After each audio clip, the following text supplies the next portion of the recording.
Europe 1, 7h-5. Infos et conseils, M comme Mutuelle vous présente la question santé.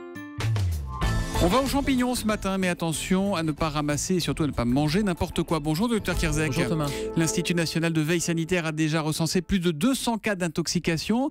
Ça ressemble à quoi une intoxication aux champignons ? 212 depuis le 29 juin pour être précis, essentiellement en 4 régions françaises, l'Aquitaine, Midi-Pyrénées, Rhône-Alpes, Franche-Comté. Heureusement, aucun cas avec un décès ou aucun cas de gravité, mais l'occasion de rappeler les bonnes pratiques parce que ça donne des signes digestifs. Alors ça peut être un syndrome digestif classique, une petite intoxication type gastro-entérite, mais ça peut être beaucoup plus grave, ça peut aller jusqu'à des syndromes neurologiques qui nécessitent de la réanimation, puisque notamment le syndrome phalloïde, la fameuse amanite phalloïde, peut avoir des conséquences dramatiques. Vous dites heureusement pas de cas mortels, on peut mourir d'un champignon Oui, alors, tout dépend du type de champignon. Il y a deux types en fait d'action toxique. Il y a l'action toxique directe du champignon, c'est-à-dire le champignon est vénéneux, et puis il y a aussi la contamination microbienne, le champignon qui va par exemple entamer de se mettre à pourrir dans un sac plastique, et c'est une intoxication alimentaire.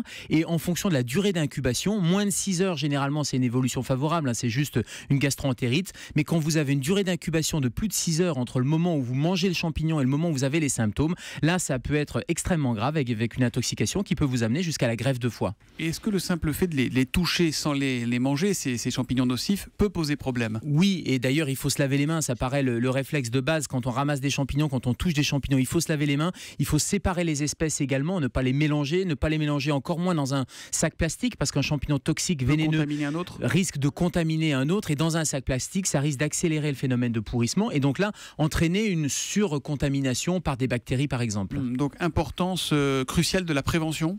Importance cruciale de la prévention. Alors, il y a 35 000 sortes de champignons, donc il n'y a pas un expert qui connaît ces 35 000 sortes. Donc il faut le montrer à son pharmacien, mais il faut être indulgent parce que les pharmaciens ne connaissent pas tous les champignons.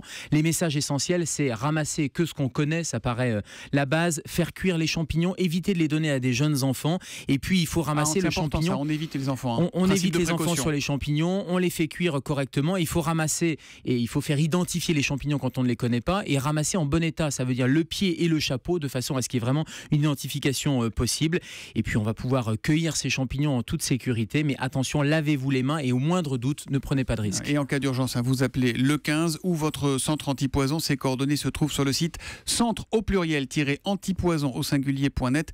Merci docteur, à lundi 7h-5 sur Europe 1. À lundi Thomas. Bon week-end. Europe 1.